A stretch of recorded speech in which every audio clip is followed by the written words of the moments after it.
Mr. Speaker, my reply to this second Forward Singapore budget is in three parts.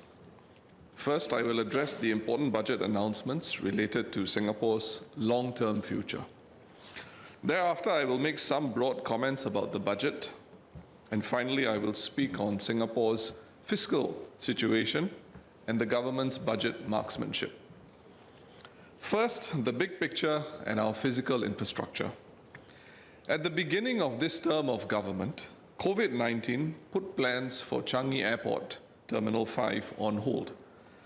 This year, the Finance Minister announced that Terminal 5 will break ground. With its completion, Changi Airport's capacity will increase by 50%, ensuring that Singapore will remain a critical gateway for global travel and trade. The development of Tuas Port and Singapore's record highs in vessel arrival, tonnage, container throughput, and bunker sales have, in the words of the Finance Minister, reinforced Singapore's role as a leading maritime hub. These are no mean feats, and Singaporeans are proud of the achievements of all who made this happen. The future is exciting and will herald more changes and transformation. The advent of nuclear power and the signing of the 123 Agreement on Civil Nuclear Cooperation with the US portends a future in Singapore that comes out of science fiction. Even the import of electricity from neighboring countries may be difficult to fathom for some Singaporeans more used to scenarios from not too long ago, where acrimony surrounded the purchase of critical resources such as water. It is not out of place for the public to ask important and far-reaching questions on nuclear safety and resource resilience. Equally legitimate are queries on the cost implications for Singaporean households. What would be the impact on the bills for clean power compared to those for electricity generated by fossil fuels? The government naturally must address these concerns. As these and other new vistas open from AI to sustainability and climate change, Singaporeans must be well prepared by our education and retraining systems to be the ones best placed to take on the jobs in these areas. The Finance Minister has sought to assure the public of the government's intentions in this regard, and there is significant public interest in seeing Singaporeans compete and succeed in securing jobs created or transformed by these developments. Let me move on to more general comments about the budget. Coming on the cusp of general elections, that Budget 2025 would be an election budget was not a surprise. The Prime Minister and Finance Minister and Senior Minister Lee Hsien Loong had set the stage by providing numerous assurances that cost of living concerns would be addressed. The concerns on the ground about cost of living are known to all in this House. We started the first budget of this government's term in 2021 with disbursement of CDC vouchers worth $100. Today, the vouchers are at $800. Cost increases have hurt people from across all segments of society.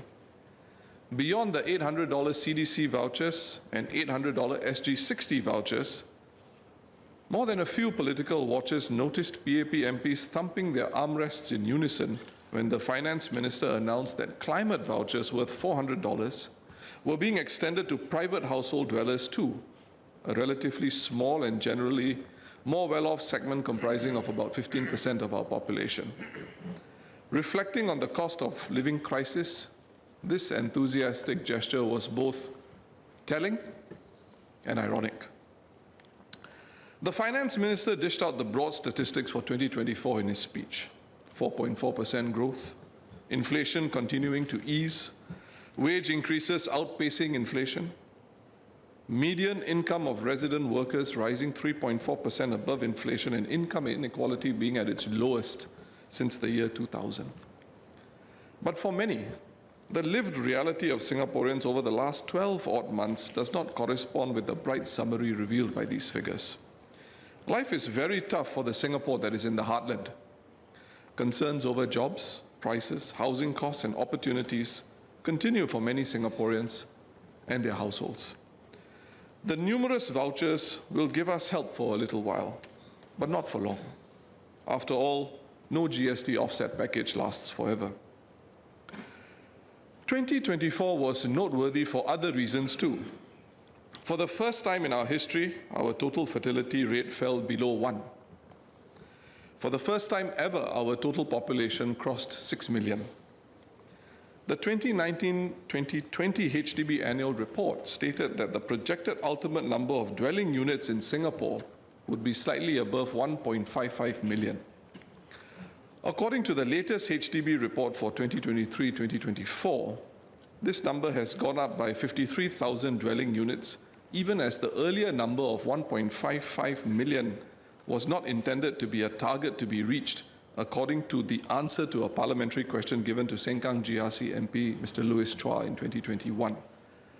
If the ultimate dwelling units number is not a target, on what basis is it moving upwards? For some, these realities make the Singapore of tomorrow a difficult one to imagine, and for others a difficult one to find affinity with. With finite land, other Singaporeans question, in the interest of their children, how many more does the government seek to squeeze in? And what cans are we kicking down the road for future generations of Singaporeans who will live in a far denser city than today? In 2017, it was announced that auxiliary police officers, or APOs, would be hired from Taiwan. And last month, the Ministry of Home Affairs confirmed that it was looking at hiring APOs from China, India, the Philippines, and Myanmar. A few days ago, it was announced that the Singapore Civil Defence Force will be looking to hire foreigners as paramedics. With a growing population and a manpower shortage in many areas, it is inevitable that more of such basic manpower needs of our country will go down a similar path. Alongside these recruitments are fears that Singaporeans may face competition from foreigners who apply for some of these jobs which traditionally were filled by Singaporean men and women. Integration and a sense of rootedness will continue to be a major issue in Singapore in the years to come, and no amount of vouchers can make people feel rooted to Singapore. The government is aware of this, and it is no surprise to hear government leaders extolling the importance of unity and integration of foreigners into Singapore society. This issue continues to be a soft underbelly of our society with fault lines that can be easily exploited. Government policy leaves much to be desired. For example, with democratically elected opposition MPs being kept away from new citizens during their citizenship ceremonies by design, ostensibly for political expediency and advantage. Creating a sense of unity in Singapore is a work in progress that is made tougher by the PAP itself when it hamstrings integration efforts with such small-minded and short-sighted policies. Businesses found 2024 tough. More than 3,000 food and beverage businesses closed their doors for good in 2024, citing dwindling business and higher operating costs. This is more than 8 F&B businesses shutting every single day, the highest number since 2005. While there are even more newcomers to the scene, a Channel News Asia report earlier this month identified the entry of cash-rich foreign players prepared to pay higher rents and salaries as a reality of the local F&B scene. 2024 was noteworthy for other reasons too. In business circles, the Johor-Singapore Special Economic Zone, while on the whole received positively, has also raised concerns about the hollowing out of businesses in Singapore, particularly those that serve the Singaporean middle class. Arising from the cost of living crisis, the increase in the cost of basic goods in Singapore leads many Singaporeans to make regular trips across the border to extract a good 30% or more in savings. Services are cheaper in Johor Bahru too, from seeing a dentist to getting a thorough health checkup at a reputable private medical facility. With the JB Singapore Rapid Transit System starting operations in 2026, many businesses will have to seriously review how far they can expect Singaporean or other local customers to continue patronizing them. It also remains to be seen how long bookstores and cinemas will be able to continue surviving in Singapore, and whether the government is prepared to offer such businesses a helping hand with grants, or by requiring building owners, to reserve a portion of their built-up areas for such businesses, to ensure that Singaporeans have localized, high-quality, holistic and affordable options within our borders. In May last year, I asked a parliamentary question on the Jurong Town Corporation and whether it was empowered to lease industrial properties to local SMEs at a discount to the market rate, and whether the ministry had plans to expand schemes that reduce business costs for local small and medium-sized enterprises by way of lower rentals. The Minister for Trade and Industry shared that his ministry and the Singapore Business Federation had formed an alliance for action on business competitiveness to deep dive into how businesses can remain competitive amid global uncertainties and structurally higher business costs. While the Alliance for Action's Business Competitiveness report released last November covered a range of business-related issues, in the main, they addressed matters specific to bigger enterprises. With the government the largest landowner in Singapore and a not insignificant player in the industrial space, land costs and rentals are something that need to be looked into more acutely to appreciate the challenges to business and entrepreneurship in the immediate term.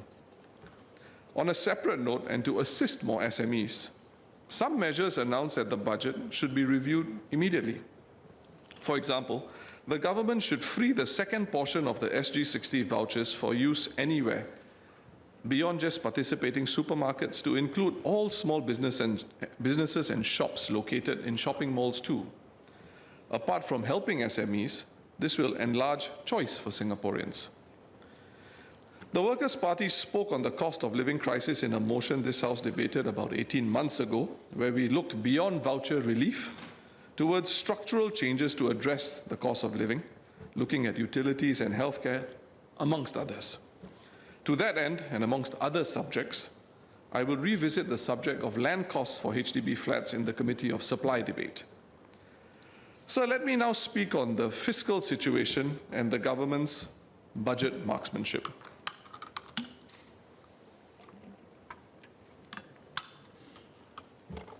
Apart from the goodies that were expected in this budget, it was the fiscal position at the end of the term which raised many eyebrows.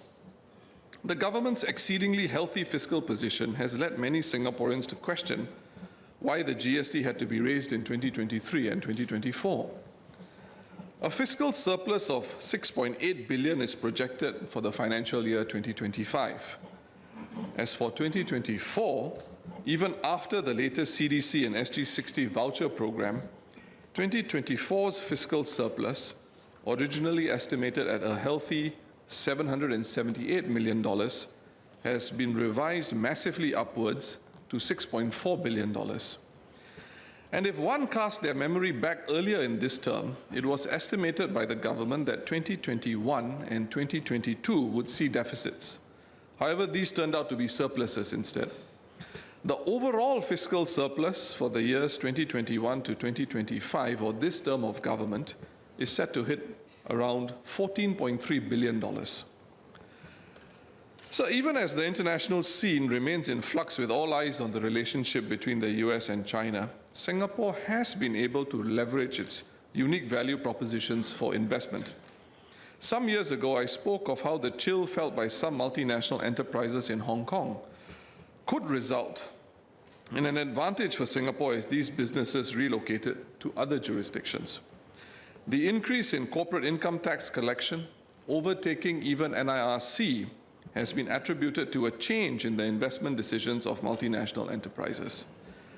The government has also reviewed its position on BEPS and is anticipating even higher corporate income tax revenue from financial year 2027, provided Singapore remains attractive to MNEs. With another $3 billion devoted to the National Productivity Fund, in addition to the $2 billion last year, all things being equal, it is hard to see how Singapore would suddenly turn unattractive despite the US withdrawal from BEPS.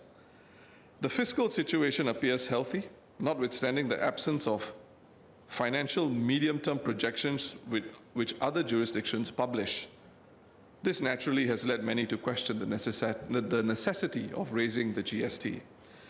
The WP raised this matter on numerous occasions in this House, even participating actively to consider alternative levers of revenue in the budget debate of 2023. Even as imported inflation contributes to price rises locally, there was no need for the PAP government to add fuel to the fire and fan the flames of inflation further with a GST hike. Even if a decision was made to raise it in 2023, there was ample policy space to delay the second increase in 2024 when the country was in the thick of inflation. Why the PAP went headlong and headstrong into raising GST and thereby turbocharging inflation further is something only the PAP itself can answer to Singaporeans for. As every Singaporean knows, a 1% rise in GST does not lead to a 1% rise in the cost of a cup of coffee. Increases are incremental, as we have experienced in how purchases from the local shop or weekly supermarket trip have cost a good 30 to 40% more for Singaporeans since the GST was hiked in an inflationary environment never seen before in decades. The decision to go ahead with the GST hike with inflation raging was poor. We have seen assurance packages and CDC vouchers dished out to cushion the GST blow for many Singaporeans. But when these handouts stop, as they eventually will, the 9% GST will remain until any subsequent increase the PAP government sees fit to impose. It would not be out of place to ask then, how many Singaporeans would believe the accuracy of a PAP government's projections about the need or the immediate need for future expenditures? The government has shown poor fiscal marksmanship in trying to match Singapore's expenditure needs with revenue. In fairness, at last year's budget, I recounted the reflection of economists quoted by the Straits Times who commented that it was getting very hard to project government revenue because budgeting accuracy in specific tax collections could vary between 17 and 27%, and that gone were the days when budget marksmanship of 2% was the norm. So if this continues, it will be difficult to support future tax increases or even accept policy moves meant to equalize the cost of owning a car, such as by introducing new taxes or charges on EV drivers announced in this budget. Singaporeans would not be out of place to ask, why is there a need to collect so much money when the government's fiscal projections are so unpredictable, but somehow always so healthy when elections have to be called? While I'm sure the fiscal headroom is politically attractive and even desired by the PAP at the end of the term, notwithstanding its constitutional obligations, it should not underestimate the correlation between this poor marksmanship and potential public cynicism in future when taxes must be increased for legitimate reasons. I anticipate the Finance Minister to reply that all these increases were either down to one-off abnormalities or upsides that could not be anticipated. Even if we accept this, the government's poor fiscal marksmanship raises and strengthens a different argument, and that is that the money set aside for spending can certainly be accounted for in a more institutionalized fashion with greater public scrutiny. The Workers' Party brought up the idea of an independent Parliamentary Budget Office at the beginning of the term. This was roundly rejected by the former Finance Minister, and with the Leader of the House positing that it would only benefit the opposition. My colleagues and I beg to differ, and perhaps in light of unpredictable projections, such an institution would also benefit the government. Compared to 10 years ago, total public expenditure has close to doubled in nominal terms. The age-old question of greater fiscal accountability and the introduction of institutions that track and account for public expenditure in a dedicated manner are ideas whose time has come. To this end, and in the throes of COVID, the government committed $25 billion to fund its research, innovation, and enterprise 2025 plans. In the name of fiscal prudence, is it out of place to ask how well these monies have been spent? Have the plans proved to be value for money? The public has a right to know because while expenditures can be tracked, tracking returns is a different matter altogether. In the same vein, it would be important for the government to issue a report card on initiatives that have come to an end. For example, when the Capability Transfer Program was first mooted at Budget 2017, The aim of the program was to improve local foreigner workforce complementarity by facilitating transfer of capabilities from foreigners to locals, with the goal of ensuring that there is a sufficient supply of Singaporeans with the requisite job skills. A number of MPs, including myself, have spoken or asked questions about the program during this term of government. I hope to see the Ministry of Finance occasional papers reporting on the outcomes of such initiatives, complete with an impact assessment on jobs and opportunities for Singaporeans.